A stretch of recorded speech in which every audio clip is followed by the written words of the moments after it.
The cost in dollars to produce 1 watt of solar energy is a function of the number of years since 1977, T. From 1977 to 1987, the cost could be modeled by an exponential function f. Here is a graph of the function. What does the equation f of 9 is approximately 6 say about this situation?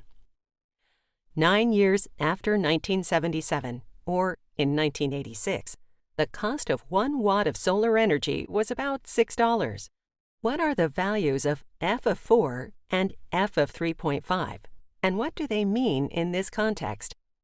F of 4 is about 25. This means that the cost of 1 watt of solar energy in 1981, 4 years after 1977, was about $25. F of 3.5 is approximately 30.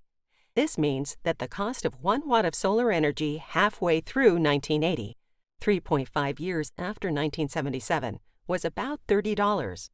When f of t equals 45, what is t? What does that value of t represent in this context?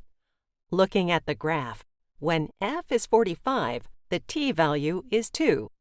This means that in 1979, which was 2 years after 1977, the cost of 1 watt of solar energy was $45. What y value will this function get close to but never reach? What does that mean in the context of the problem? The function value will get close to but never reach 0.